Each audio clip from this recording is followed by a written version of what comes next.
Hello viewers, welcome to ভাই ভাই electric. আজকের ভিডিওতে মূলত আমরা একটি লাক্স কিভাবে পাঞ্চ করতে হয়। ইন্ডাস্ট্রিয়াল আমরা খুব বেশি পরিমাণে লাক্স পাঞ্চ করে থাকি কেবলগুলোতে। আজকে আমরা মূলত এই ভিডিওতে দেখব একটি লাক্স কিভাবে সঠিকভাবে পাঞ্চ করতে হয়। সো ভিডিওতে যেভাবে দেখানো হচ্ছে এটা ফলো করেন।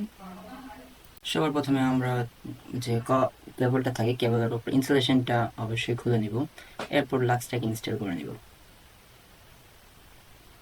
এখন আমাদের লাক্সের রয়েছে 300 RM। সো লাক্সে আমাদের যত RM তত RM এর আমাদের লাক্সের বিট নিতে হবে। যেমন এখানে লাক্সটি রয়েছে 300 RM, তাই আমরা 300 RM এর দুটি বিট নিয়ে নিয়েছি। কিন্তু যদি আমরা এই লাক্স পাঞ্চটাকে আরও হাই কোয়ালিটির করতে চাই তাহলে আমরা 300 RM এর সাথে 280 এরকম বা এর থেকে একটু কম একটা একটা বিট নিতে পারি। তাহলে হবে কি, আমাদের যে পাঞ্চটা হবে সেটা অনেক ভালো হবে। আমরা এগুলো মূলত ইউজ করে থাকি এই ছোট বড় দিয়ে লাক্স পাঞ্চ করে থাকি। যেখানে হাই লোড সেখানে আমাদের যাতে লাক্স পাঞ্চটা অনেক হাই কোয়ালিটির হয় সেজন্য আমরা ছোটো বড় দিয়ে ইউজ করে থাকি, কিন্তু নর্মাল দিয়ে আমরা 300 সাথে 300 দিয়েই করি। যেমন ভিডিওতে দেখানো হচ্ছে আমরা সেম এরকমভাবে জিনিসটাকে ফিট করে নিব।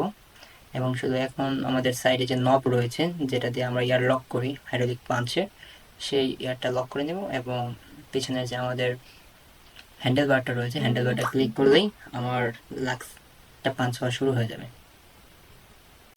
লাক্স পাঞ্চের ক্ষেত্রে আমাদের অবশ্যই খেয়াল রাখতে হবে আমরা বেশি পরিমাণ লোড না দেব, যতদূর সম্ভব যেটুকু পারা যায় একদম জীবন দিয়ে পাঞ্চ করার দরকার নেই। হ্যান্ডেল বারটা যতদূর আমরা মনে হবে যে এটাই স্বাভাবিক এরকম রাখা উচিত, তাহলে দেখা যায় যে লাক্সের যে দুটা মাথা থাকে এদিক দিয়ে আমাদের লাক্সের লসটা কম হয়। আর আমরা লাক্সের একদম সামনের দিকে, মানে যে পাশে আমরা নাট লাগাই একদম সামনের দিকে পাঞ্চ করব না, সেক্ষেত্রে লাক্সটা ফেটে যেতে পারে, যার ফলে আমাদের এই জয়েন্টটা একটু লো কোয়ালিটির হয়ে যাবে। তাই আমরা পিছন দিকে 3টা স্টেপ পাঞ্চ করলে ওকে, 3টা বা 2টা, 2টা করার থেকে 3টা করে ভালো, 3টা স্টেপ করলেই ওকে।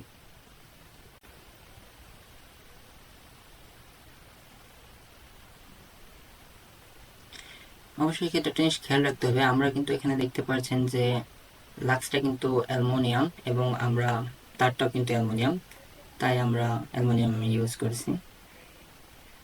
এখন আমাদের যে লাক্সের যে পয়েন্টটায় আমরা পাঞ্চ করছি তার উপরে প্রথমে পিআইবি টেপ প্লাস কস্টিপ বা আমরা হিটসিন টিউব ইউজ করতে পারতাম, আমরা কস্টিপ ইউজ করেছি, আপনি চাইলে হিটসিন টিউব ইউজ করতে পারেন।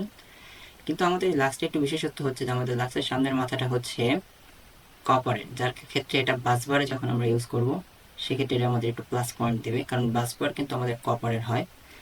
আর যদি লাক্স অ্যালুমিনিয়াম হয় তাহলে কিছুদিন পর পর নাট লুজ হয়ে যায়, হিট হয়, এরকম ধরনের প্রবলেম হয়, যার জন্য আমরা এখানে এরকম টাইপের অ্যালুমিনিয়াম লাক্স ইউজ করেছি, যেটার মাথা থাকে, মাথাটা হচ্ছে কপারের, যেখানে নাটটা আমরা টাইট করি। এখন আমি আপনাদের সাথে লাক্স পাঞ্চের ক্ষেত্রে কিছু গুরুত্বপূর্ণ ভুল রয়েছে যেগুলো আমরা প্রায়শই করে থাকি বিগিনাররা।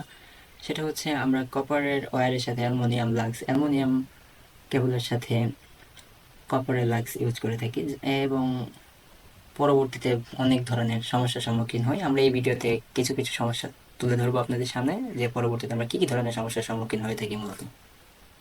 যেমন দেখতে পাচ্ছেন কেউ অ্যালুমিনিয়াম কেবলের সাথে কপার লাক্স ইউজ করছে, যার ফলস্বরূপ এরকম ধরনের সমস্যা হয়েছে। আমরা অ্যালুমিনিয়ামের সাথে অ্যালুমিনিয়াম ইউজ করবো মূলত, আর নয়তো আমাদের এইসব ধরনের সমস্যার সম্মুখীন হতে হবে। যেমন এটা আমাদের পিএফআই বোর্ড, এখানেও তারা অ্যালুমিনিয়ামের সাথে কপার ইউজ করেছিল, এখানেও তারা অ্যালুমিনিয়ামের সাথে কপার ইউজ করছে, যার ফলে এই কেবলগুলো অত্যাধিক হিটের জন্য পড়ে গিয়েছে। এখন একটা বিষয় হচ্ছে যে কেবলগুলো কেন পড়ে যায়, এটা একটি বিষয়। মূলত কেবলগুলো পুড়ে যাওয়ার মূল কারণটাই হচ্ছে, আমরা জানি যখন একটি মোটা তারে আমরা কেবল পাঞ্চ করি, লাক্স পাঞ্চ করি, তখন কিন্তু তার ভিতরে তো অনেক বেশি পরিমাণে কারেন্ট প্রবাহিত হয়, যার ফলে সেখানে হিট জেনারেট হয়। যখন আমরা কপারের সাথে কপার ইউজ করি তখন কিন্তু দুইটা মেটাল একত্রিত হয়ে যায়, অ্যালুমিনিয়ামের সাথে অ্যালুমিনিয়াম করলেও দুইটা মেটাল একত্রিত হয়ে যায়। কিন্তু কপার আর অ্যালুমিনিয়াম যখন আমরা ব্যবহার করি, ধরেন ওয়্যারটা রয়েছে আমার কপারের, লাক্সটা রয়েছে আমার অ্যালুমিনিয়াম, তখন কিন্তু দুটা মেটাল ভিন্ন, যার কারণে তারা একত্রিত হয় না। আর যখন সেখানে হিট প্রডিউস হয় তখন কিন্তু তারের যে উপরের ইনসুলেশন থাকে সেটা কিন্তু আস্তে আস্তে পুড়ে যায়। আর এবং যেহেতু দুইটা পদার্থ এক না, সেক্ষেত্রে কিন্তু সেখানে হিটটাও বেশি জেনারেট হয়, যখন লোড পড়ে তখন হিটটাও বেশি জেনারেট হয়, যার জন্য এই সমস্ত সমস্যার সম্মুখীন আমাদের হতে হয়। যার জন্য আমরা সর্বদা চেষ্টা করব অ্যালুমিনিয়ামের সাথে অ্যালুমিনিয়াম এবং কপারের সাথে কপারের লাক্স ইউজ করার। ভিডিওটি ভালো লাগলে অবশ্যই একটি লাইক করতে পারেন এবং আমাদের পাশে থাকতে সাবস্ক্রাইব বাটনটি ক্লিক করে রাখতে পারেন এবং সকল প্রকার আপডেট পেতে বেল আইকন ক্লিক করতে পারেন এবং আপনার মূল্যবান কমেন্ট সেকশনে জানিয়ে যেতে পারেন।